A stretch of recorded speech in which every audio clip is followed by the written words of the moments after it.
Hi friends, welcome back to the new amazing video from Nice Recaps. Today I'm going to recap a 2017 horror thriller film titled Gerald's Game. Jesse and Gerald Burlingame is a middle-aged couple seeking out for something to do on the end of the week. We see them collecting their possessions for a brief outing to the wide open, but Gerald oddly includes a combine of cuffs in his baggage. They get in their car and begin the journey after packing their belongings. Through the window, Jesse takes in the lovely view. When her husband suddenly places his hand on her leg and pulls her skirt up, she's startled. He's stopped by Jesse, who's not in the mood. Gerald reassures her that the trip will be fantastic for both of them as they come across a dog in the middle of the road eating a roadkill. Gerald comes to a halt and honks at the attentive dog, which moves out of the way of the car to pass and continues to feed. Gerald bemoans the sight of a collar on the stray dog's neck, which she believes belongs to someone. When they finally arrive at the lovely home, Jesse walks inside to investigate and discovers that the refrigerator is already loaded with food for them. She gets some meat out to feed the starving dog they saw earlier. Meanwhile, Gerald is in the toilet taking a Viagra pill when her husband phones her, scaring the dog. He informs her that the meat is too expensive to give to a dog, but they laugh it off and proceed inside for some fun. Jesse is presently dressed in an enticing robe for Gerald and is laying on the bed, endeavoring to posture enchantingly. Gerald is within the lavatory, examining her and rising with a pair of handcuffs. Jesse may be a small reluctant approximately the sleeves, but she concurs to wear them in any case. Gerald at this point shackles both of her hands to the bedside. He at that point takes a moment to Viagra pill. When he gets closer, Jesse gets to be clearly awkward, so she inclinations her to imagine to call for offer assistance, which she does. When he begins getting wild with his dream, she hollers at him to halt and irritated Gerald questions Jesse why she came here on the off chance that she didn't need to have fun with him. He endeavors to console her that they had to undertake and make things way better. Jesse, on the other hand, says she can't perform a sexual assault fantasy with him merely to make him happy. She expresses her displeasure with her husband's desires and begs him to reveal them. He doesn't listen and instead gets up, telling him that their relationship isn't going to work. Gerald again plays the victim, blaming their breakup on his inability to make love. Jesse tries to console him by asking him to uncover again. So they might talk, but Gerald, with an evil grin on his face, wonders what'll happen if he doesn't do it. Gerald then hovers on top of her, frightening Jesse with the prospect of her husband abusing her. Gerald flees violently as he tries to push himself on her, feeding into his dream even more, biting his lips in a wrath. He then starts to feel emotionally reminiscing about the time. He feels uneasy because they were happy together before. Gerald is suffering a heart attack and Jesse notices it on his face and asks him what's up. He doesn't respond. Gerald gasps for air and eventually collides with Jesse. Jessica panics and thinks he's joking. She nervously asks him to get up, but she's still shackled, so she pushes his body down to the bed with her knees to get a better look at him. His body slides down the bed to the floor and his head hits the floor bleeding. Jesse pleads for assistance, but no one hears her because the house is so isolated. It's now late at night and Jesse's still shackled and terrified. She's tried everything she can to help herself, but it's been futile. Suddenly, she hears footsteps approaching a room with the possibility of getting rescue. She makes contact with the person, but it turns out to be the puppy she had previously. Gerald's body is gradually approached by the puppy, which sniffs it. Jessica realizes the dog is hungry and needs to consume Gerald's body, so she yells at it to stop. The starving dog, on the other hand, ignores the warning and bites off a portion of Gerald's arm. Jessie is horrified to find a piece of her husband's flesh in the dog's jaws. Then all of a sudden, Gerald stands up and begins to speak. Jesse is overjoyed and begs him to find Gerald as soon as possible. Gerald, on the other hand, looks at his wound and blames Jesse for feeding the dog earlier. As he speaks, Jesse notices the dead body still lying down and freezes in shock, realizing that the man talking to her is just an hallucination. The sudden death of her husband and being stuck with his corpse is starting to get to her head. Jesse appears to be on the point of a mental breakdown as his body remains on the floor. Gerald tries to persuade her by pointing out that she has already wasted a significant amount of time. He tells her that she has a habit of letting things go apart and doing nothing about it.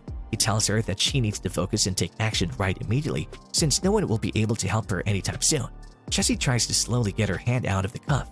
She's in excruciating pain, but she manages to free one of her hands and break the bar. Despite her relief, she stands up confidently and turns around to see herself laying on the bed, still cuffed. Okay, that's freaky. It turns out she has hallucinated the entire escape. Gerald and Jesse discuss Jesse's action with another. Jesse is being persuaded to take action by the hallucinations. Outside it's getting dark and the dog is still eating Gerald's flesh. Jesse is dehydrated and weak and she discovers a glass of water on the shelf above her bed that Gerald had left earlier while chatting to the Phantom 2. She tries to get it and manages to do so, but the cuffs prevent her from drinking. She consults her imaginary self who advises her to use the card on the opposite shelf. She sips the water after rolling the card and then falls asleep. Jessie wakes up to see someone approaching her. She feels it's a ghost and scares out, but she tries to calm herself by conversing with an imagined Gerald. Jessie has a dream about her childhood where she and her family are by a lake and her parents are arguing about her inept behavior while she listens in from a nearby vantage point. She and her father sit on a park bench to watch a solar eclipse, and little Jessie stares in awe as her father unexpectedly invites her to sit on his lap. Her father has taken advantage of her innocence behind her back, she realizes. Jessie has been traumatized by this occurrence and has never been able to overcome it. In the present, an imaginary Gerald wonders why she never informed him about the incident, to which she says that she has too many secrets and is scared of him. Gerald then informs her that the dog has departed because he was terrified of something, which Jessie dismisses as a figment of her imagination. She shuts her eyes and returns to her childhood dreams. When her father approaches her after the excursion to the lake, she's in a room. He invited her to sit next to him and apologize for his behavior earlier. He then persuades her not to tell anybody about the incident because that would end his connection with her mother. As a result, Jessie hasn't told anyone about what happened that day. Jessie is startled to find the dog chewing her leg, so she kicks it away. The dog then returns to Gerald's body and proceeds to devour him. Gerald, the imagined, approaches her and has a conversation with her about life and death, leading her to feel that she will die soon, causing her to hyperventilate. After a while, she fades out of her imagination and returns to her childhood. She's back at the same lake house and she comes up to her younger self, who's tied on the bed, and apologizes. Jessie then remembers being at the dinner table with her family, still shaken by the events of the day and seeing her father laughing. In the meantime, her father wakes up from her dream. She has an idea. She raises her eyes to the illusory glass in the plank. Gerald, on the other hand, believes it's a brilliant idea because the blood will work as lubricant. Jessie agrees with the concept but warns her that it'll harm her. Gerald issues a final warning, to which Jessie responds that she has no other options. Imaginary Jessie instructed her to first think about and visualize the stages. She gathers her bravery, inhales deeply, and moves her hand carefully to the plank to accept the glass. She cracks the glass in the plank on the count of 3, and then gently sets the shattered piece of glass against the plank and begins cutting her wrist, even when the pain is intense. She carries on until her hand begins to slip through the shackle, causing her skin to peel away. She finally pulls her hand free, but with no time to spare, she moves over to the other side of the bed to get her phone. Unfortunately for her, the phone is already dead. She doesn't give up and stretches even further to get the car key, but controlling her fingers is tough with her injured hand. She manages to seize it and put it in her mouth in some way, and then she uses the key to free her hand, and at long last all of her efforts have paid off, and she is relieved. Jessie goes to the bathroom sink and cleans her wound to a certain extent. She takes the tap water but chokes on it because she hasn't eaten anything in a few days. She then removes a bandage from her bag and wraps it around her damaged hand. Jessie falls asleep on the bed once more as the agony is excruciating and she's fatigued to the point of weariness. So she casually cut the skin off her hand to get out of bed, only to fall asleep on it soon after. She wakes up to see the dog chewing one of her hands, which she knocks away and chases away. Gerald, mostly eaten and deteriorating bodies are in front of her, which I wouldn't have expected to witness.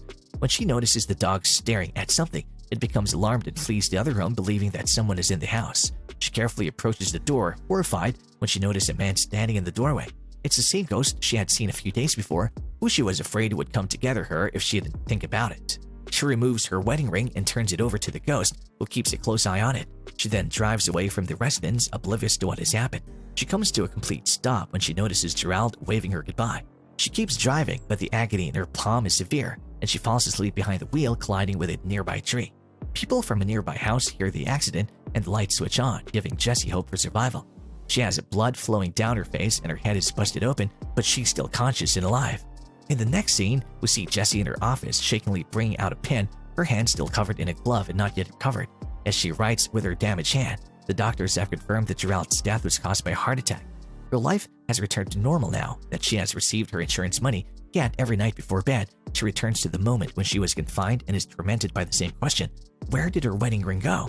Did she truly deliver it to a ghost who she mistook for her death? The address that no one at the location, not indeed the cops or colonists, might reply with the protections cash Jessie built up at charity to help youthful individuals in overcoming their injuries. And she continuously goes to the lake house account at whatever point she has the chance. Jessie describes that she appears fine amid the day, but that the evenings are well long for her. She sees a man called Raymond Jugger on the main page of the newspaper 6 months after the incident. He's a serial killer who slits the throats of dead people and steals their jewelry. What a depressing line of work. Jupiter was a perpetrator in a number of cases in which dead bodies were discovered in the graveyard with their body parts mangled. He suffers from acromegaly, a rare illness. Acromegaly is a disorder in which several body parts enlarge. The bodies of Jubert's sister and her husband, whom he referred to as his mommy and daddy, were discovered when police arrived at his only known address.